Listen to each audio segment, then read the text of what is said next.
When people usually bring up Silent Hill 2, they say that it's the game that defines the legitimacy of video gaming and how it can be used to tell the greatest stories ever. And then they lick the box art a couple of times before their friend tells them to stop and such rubbish. So when I came around to the game, I obviously had the highest expectations. Unfortunately, I already knew the ending because it has almost blanket media coverage amongst gamers, but was desperately trying to keep it in the back of my mind, and I wanted to see how Konami was going to build up to it, and build up it did. Most of the game is James just dicking around in even more foggy Silent Hill, if you can believe that, after waking up in a bathroom somehow. Then he meets Maria, some weird lady who looks exactly like Mary he's looking for. He goes burgling some apartments, he goes to the strip club, and then he goes under Silent Hill's 3-story underground just to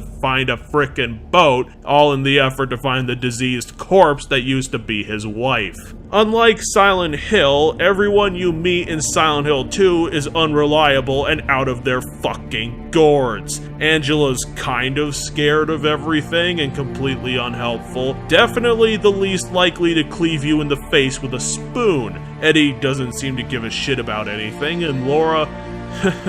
well, Laura. I'll explain to you my feelings about her with the fact that the first time we see her, she stomps on James's hand and kicks the door key we needed away. Then when we catch up to her, she locks us in a room with the hanging demons. So yeah, she's the worst turd of a human being this side of Porky Minch. My point is that while Silent Hill definitely has people in its border milling about, it's a heavy dose of that same lonely atmosphere that Shadow of the Colossus gave gamers that made them feel sad and guilty about having to solve traps and riddles while having to boot some creatures in the face with a bit of 2x4. I heard somewhere that the monsters in Silent Hill 2 were supposed to not give a shit about James's existence and mill about doing something off screen, and I would have loved a Silent Hill game that took the damn foot off the combat pedal, but that wasn't the case. Sure, the monsters have less visibility to you in this game, but if you get too close, they'll still chase you for a good long while you cap them in the back of the head. Silent Hill 2 is all about the plot, and has every encounter layer on another strange dose of what the fuck. Especially with the whole Pyramid Head sex scene where he's dragging his mate on the floor, and what that means is that all the bosses suck. Pyramid Head is fought twice in timed invincible matches, the abstract daddy gets turned into a normal enemy right at the end, Eddie's just a damage sponge, and the final boss has only one attack. The hanging demons turned out pretty good otherwise, so again, it's a good thing Konami didn't focus on it at all, and just stuck to the clever puzzling that Silent Hill is known for. The news puzzle was a memory interpretation test, the multiple locked box was a great key fetching deal, and the clock was a grand 2 puzzle piece thing that you really had to nut out to finally push it out of the way. Then, after everything's been completed, all the puzzles are done, James has literally crawled out of his own grave to get to the Lakeview Hotel, and there it is, the big twist. James killed his wife on her medical deathbed, and the reveal was disappointing. An entire game of emotionally twisted build-up to this final moment to find Mary and figure out she's already dead from James's half-grumbling, broken monologue. The reveal is just sandwiched in between boring exposition and a dreadfully edited videotape. I thought there'd at least be some punch to it, but not even having Laura literally attack James for his actions could have moved my stony heart. That's the problem I had playing Silent Hill 2. Objectively, it's quite good if you decide to use the game as an example in story writing class. There are some grand things about its narrative, the relatable etherealness of meeting people who definitely, positively shouldn't exist in a land so lonely and monster-infested that it's particularly amazing to even find Angela at the beginning. But at the Maria boss fight, all I could think back on was that the unreality had no weight to it. It's like Konami went too subtle with it and didn't put in a direct threat to James that it sorely needed. Although I will say that when I found that Silent Hill had literally dug James's grave for him, and when Laura gave James Mary's second letter, those were my WTF moments.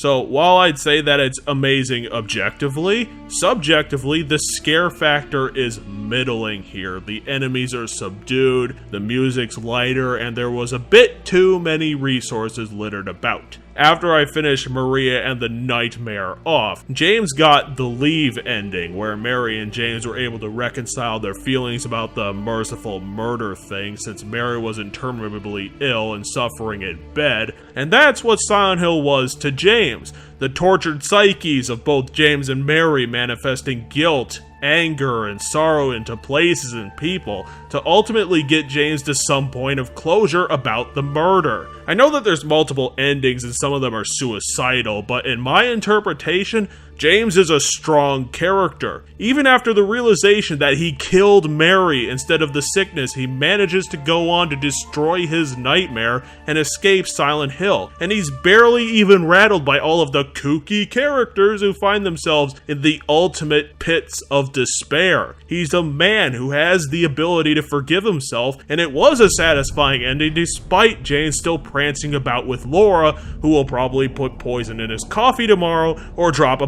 bookcase on his face.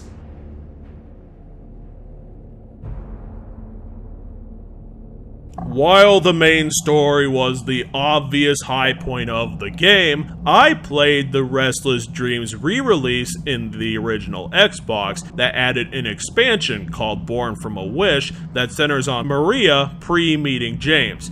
It's a short piece that reminded me of Metal Gear Rising's DLC since the story is made out of pre-existing locations, especially the apartment level again, whose 3 stories' only point is to find a vial of poison in one of the first rooms. In this story, Maria is becoming desperate in the midst of Silent Hill falling to monster-infested chaos, obviously, and tries to escape through the Baldwin house, the only level in the expansion. Inside the house, Maria meets Ernest, the only sane person in the game, yet he refuses to see Maria or leave the house for some unknown reason. Maria has to continue solving the house's puzzles until she finds an old birthday card in the attic from Ernest's daughter, who then pleads to Maria to return it to Ernest, which was odd since Amy already died. So there's another WTF moment for you guys.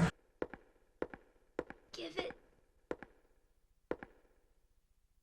to my daddy. But what makes the sub-scenario not a waste of time is the reveal of Ernest. After Maria gets him the poison he wanted, behind Ernest's door is nothing. Nobody there, and after she crosses the threshold, Ernest's voice completely disappears. The main game's strength is its unrealistic atmosphere constantly toying with James, but the expansion pack's strength is its more grounded and enigmatic scares, because Amy's birthday was celebrated last decade, and that Ernest being nothing could mean that either this was a simple haunted house level, or the scarier outcome could mean that Maria may have snapped and succumbed to Silent Hill before she even got started, which I loved as a twist ending. It shows that despite the entire town was created from James and Mary's feelings, it's still autonomous and the created characters still function like human beings, making the world of Silent Hill even more enigmatic.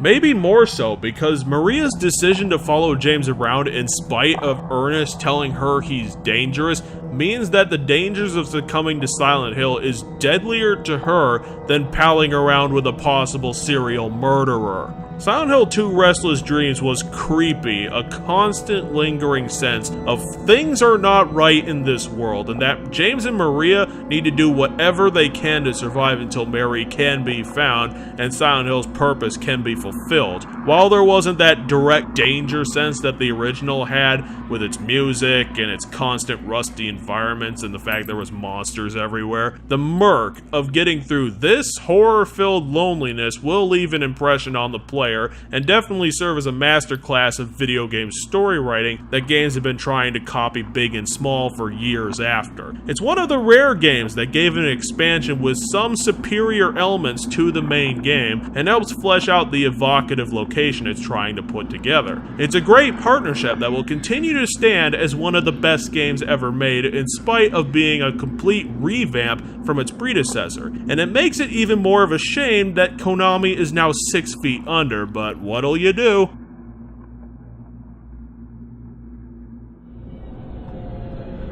Anyway, next time we'll be looking at Silent Hill 3 and seeing what adding a full female protagonist can add to a world out to attack and toy with her. So until that time, I'm Kaz the Bosscinerator, and I wish you a victory for gamers. See ya!